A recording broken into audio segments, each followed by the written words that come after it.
This is Robert Merglacci, the MindShare Learning Report, Canada's Learning and Technology e-magazine. Happy Friday of Victoria Day long weekend.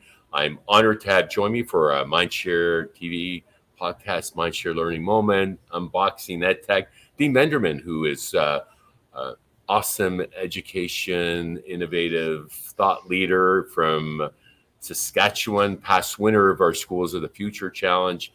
He's with the Regina Catholic District School Board. Thank you for joining me, Dean. I understand you have a professional learning day going on. Yeah, no, it's an honor to be here and an honor to talk with you. And yeah, it's an honor to live, learn, and laugh here on Treaty 4 territory here in Regina, Saskatchewan. Wonderful. So well, I love your orange shirt. We were just with C21 at the C21 CEO Academy Summit on Truth and Reconciliation in Winnipeg. Manitoba co-hosted with the Winnipeg School Division and Louis Riel School Division. It was an awesome learning and humbling experience for me personally, and I know for the group that was from across the country. And really, we have an opportunity now to take an action plan and approach with and impact others across the country, representing over 1 million students. So, we've got a long way to go. The journey is only the beginning, and it was very insightful, very inspiring. And, there's a lot to learn when you go out west, and there's a lot of great, rich history and truths that need to be shared. And, so I'm very inspired. And as I am speaking with you today, Dean, I really enjoy following you on your Twitter journey, with your thought leadership and embracing innovation in ed tech. What I admire about you is that you're very transparent about the work that you do with your students, and I almost feel like that's your formative assessment piece too. I know some teachers leverage that. Hey, I'm just going to go to Twitter to do my assessments. Talk to me about that.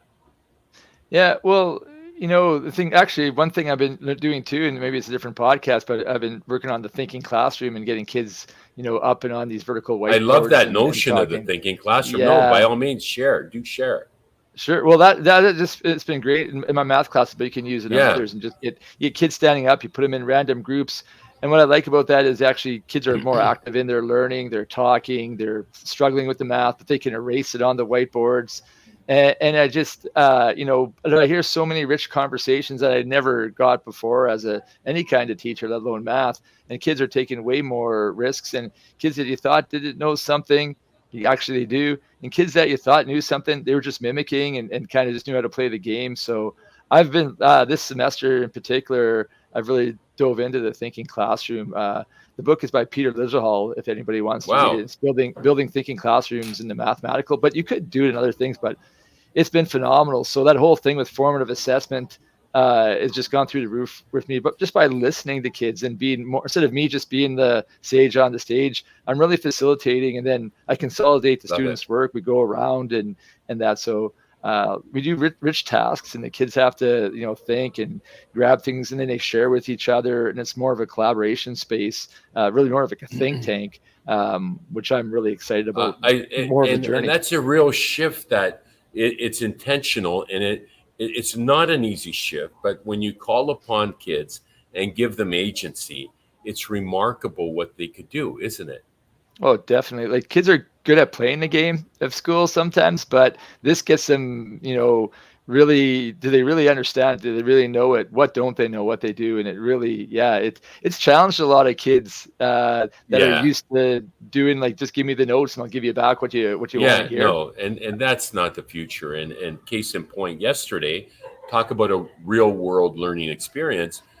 Some 30 plus leaders from across Canada visited the tech school in Winnipeg School Division, and the culinary students prepared a lunch for us, snacks for us, and the charcuterie board was so impressive. The lunch was so impressive, and some of the leaders were saying, "Oh, they must have catered out." I said, "No, I can assure you, this was student work."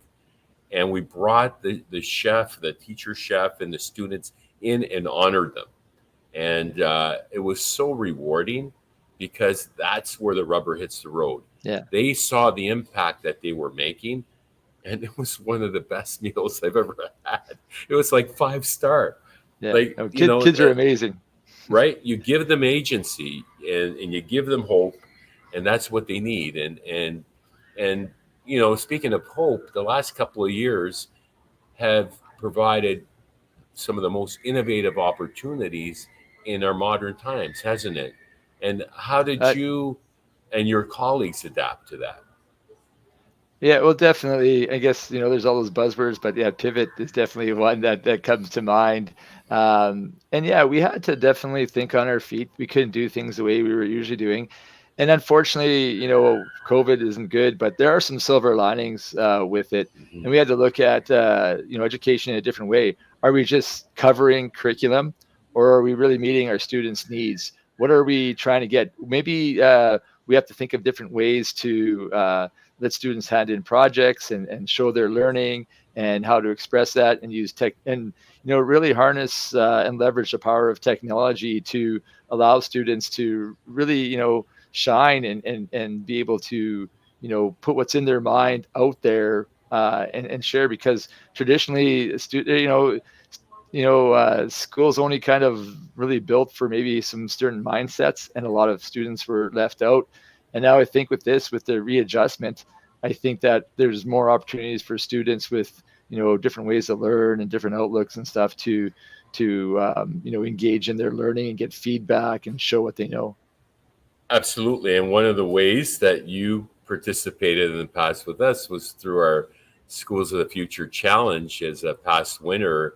And it's a great segue. I'm just popping up the slide to share, the whole concept of engaging students in sustainable development goals, related activities. And we've seen some great examples that exist, the authentic videos that and examples of learning that have been shared that we've seen, that we've nominated across the country.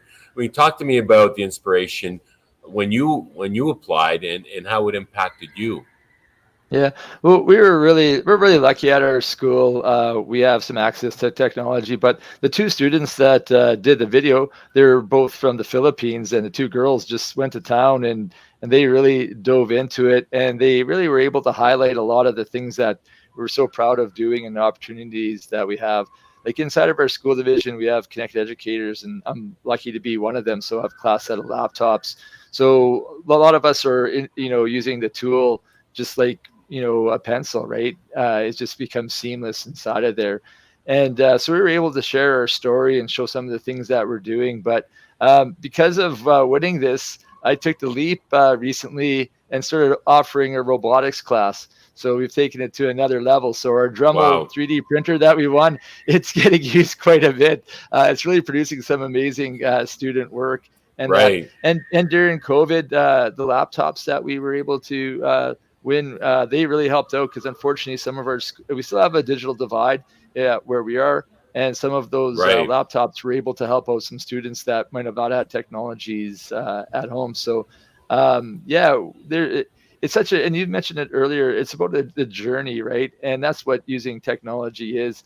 It's always adapting, it's finding new ways to learn, express yourselves, how to engage in your learning. And winning the contest definitely did that with the robotics, and it really lit a light for me. Yeah. So I'm very Well, grateful, and I'm so are my so pleased students. to hear. Yeah, well, I'm so pleased to hear, and it is a leveling playing field too. Digital equity is a term that the OECD I first learned from one of their tweets, and emphasizing that post COVID, it's really important for teachers to be mindful of not snapping back to the way it was, straight row desks, no technology. Granted, everyone talks about being exhausted, but we still need to push forward and take the positive, innovative outcomes from the pandemic that have impacted learning in new and creative ways. And here's some examples of the tools that will be available for contestants who submit their videos. So it could be an existing authentic video. We don't want teachers to recreate the wheel, or students for that matter. There's been an amazing amazing time for innovation and learning, and so that's where the rubber hits the road, I think, and and avoided that great snapback. How have your teachers approached that? We saw 100% of teachers infusing some form of tech infused pedagogy. Definitely. Well, I almost think that it's almost impossible to snap back. I think the expectations Yeah, have changed, and for the positive. nice, Like, a lot of teachers realize now that they need some kind of a digital presence. We use Microsoft Teams, for example, and right, that's becoming the go-to, and a lot of teachers have embraced that and allowed students to communicate with that too. It's really neat to be able to, send a chat message through Teams to a student and start to talk to them on a different level. So I think that in itself is definitely pushing us forward. But I think more teachers are seeing the need to, not just with ed tech rate, but also how we talked about before, thinking about traditional ways of learning and knowing too. right, Unfortunately, our schools are kind of designed still with the Industrial Revolution in mind, and that's right. not what we have nowadays. So I'm hoping that we keep moving forward and we keep giving students the opportunity to discover and to learn and engage on their terms and individualize, instruction and assessment a little bit more. I think we do, and that's one thing we can harness technology for, Right. whether it's a different type of project using the microbits, or there's nothing wrong with some of the, for lack of the better expression, traditional ways of doing it. But I think we need to become more robust and really provide opportunities for students to shine, because every student has something in them that we can untap, and I think we need to do a better job of doing that for them. Well, with that, thank you so much, Dean. So inspiring. Love your passion. Your heart's in the right place and making an impact on student learning and preparing our next generation, and having those digital skills are very much part of the ecosystem that they live in. And as we're using today, we're not saying we're using a technology to enable this. We just use the right tool at the right time. So hopefully the next tool for you on the weekend is going to be a golf club. I know you're passionate about that. I'll be using a hammer because I'm renovating my kitchen and helping my mother-in-law's finish up her deck, outdoor deck that we were renovating, my brother-in-law and I. So, My uh, golf you club know, might be a snow shovel today, though. that's right. That's right. Well, I hopefully you and the other dean get out there at some point over the weekend. Hopefully it No, it's melts supposed to off. warm up. It's Yeah. supposed to get better. Well, I'm grateful of your time today, and yeah, Thank by all you. means, let's put on a big push here and get those videos in, folks, with the great learning that students have achieved through the school year, and we look forward to seeing some awesome Yeah. videos. And stay safe. And thank Yeah, you again there's for lots of joining me. lots of positive stories out there, people. Share your Yeah. stories, please. All right. Thank you again, Dean. That was Dean Vendramin from the Regina Catholic School Board in Saskatchewan. My name is Robert Mertolacci, the MindShare Learning Report. Be sure to check out www.mindshare Learning to get your latest issue. And until next time, stay healthy, stay safe, and have a wonderful Victoria Day long weekend.